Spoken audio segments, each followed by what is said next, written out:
السلام علیکم ورحمۃ اللہ وبرکاتہ۔ دوستوں، سوچئے ایک ایسا منظر جب دنیا کا آخری دن ہوگا، جب قیامت برپا ہو چکی ہوگی اور تمام انسان اللہ کے سامنے کھڑے ہوں گے اپنے حساب کتاب کے لیے۔ اس دن نہ کوئی دولت کام آئے گی، نہ کوئی رتبہ، نہ کوئی طاقت۔ صرف ایک چیز انسان کو بچا سکتی ہوگی اور وہ ہے اس کے اعمال۔ جب سب لوگوں کا حساب کتاب ہو چکا ہوگا، کچھ لوگ جنت کی طرف بھیج دیے جائیں گے اور کچھ لوگ جہنم کی طرف۔ جنت کے دروازے کھول دیے جائیں گے اور نیک لوگ خوشی خوشی جنت کی طرف بڑھنے لگیں گے۔ لیکن اسی وقت ایک عجیب منظر ہوگا۔ جنت کے دروازے پر ایک شخص کو روک دیا جائے گا۔ وہ شخص حیران ہو جائے گا، ان کا دل گھبرا جائے گا۔ وہ سوچیں گے کہ شاید مجھ سے کوئی بڑی غلطی ہو گئی ہے۔ وہ خوف سے بھر جائیں گے کہ جب سب جنت میں جا رہے ہیں تو مجھے کیوں روک دیا گیا۔ دوستو، یہ کوئی عام شخص نہیں ہوں گے، یہ ہوں گے حضرت اویس کرنی رحمۃ اللہ علیہ۔ پھر اللہ رب العزت کا حکم ہوگا، اے اویس، اپنے ہاتھ جہنمیوں کی طرف پھیر دو۔ جس پر تمہاری انگلی کا اشارہ ہو جائے گا، میں تمہارے اعمال کی وجہ سے ان سب کو معاف کر دوں گا۔ سو جس پر تمہاری انگلی کا اشارہ ہوگا اسے بھی جنت میں داخل کر دیا جائے گا۔ سوچئے دوستو، ایک ایسا بندہ جس کی وجہ سے کئی جہنمی لوگوں کو بھی جنت مل جائے گی۔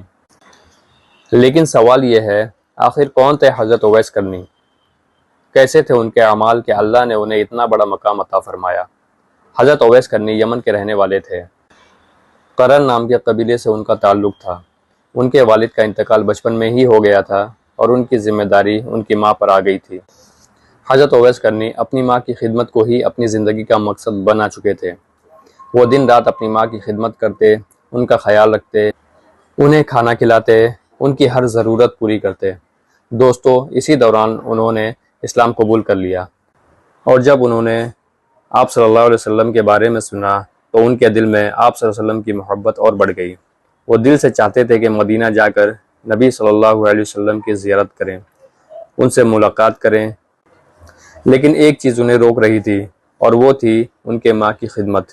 ایک دن انہوں نے اپنی ماں سے اجازت مانگی، ماں مجھے مدینہ جانا ہے، میں نبی کریم صلی اللہ علیہ وسلم سے ملنا چاہتا ہوں۔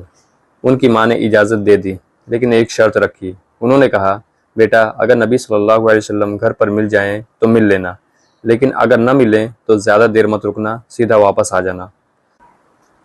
حضرت اویس کرنی نے اپنی ماں سے وعدہ کر لیا۔ وہ سفر کر کے مدینہ پہنچ گئے، لیکن جب وہ نبی کریم صلی اللہ علیہ وسلم کے گھر پر پہنچے تو پتہ چلا کہ نبی صلی اللہ علیہ وسلم گھر پر نہیں ہے۔ اب سوچئے دوستو، ایک طرف نبی صلی اللہ علیہ وسلم سے ملنے کی خواہش اور دوسری طرف ماں سے کیا ہوا وعدہ۔ حضرت اویس کرنی نے کیا کیا؟ انہوں نے اپنے وعدے کو توڑا نہیں۔ وہ بنا نبی صلی اللہ علیہ وسلم سے ملے ہی واپس یمن لوٹ گئے۔ سبحان اللہ، یہ تھی ماں کی خدمت اور وعدے کی پابندی۔ جب نبی کریم صلی اللہ علیہ وسلم واپس گھر آئے تو انہوں نے پوچھا، کیا یہاں کوئی یمن سے آیا تھا؟ لوگوں نے بتایا، جی ہاں، اویس کرنی نام کا ایک شخص آیا تھا، لیکن وہ آپ سے ملے بغیر ہی واپس چلے گئے۔ تب نبی کریم صلی اللہ علیہ وسلم نے فرمایا، مجھے یمن کی طرف سے میرے دوست کی خوشبو آ رہی ہے۔ آپ صلی اللہ علیہ وسلم نے ان کی بہت تعریف فرمائی اور صحابہ کو بتایا کہ تابعین میں سب سے بہترین شخص اویس کرنی ہے۔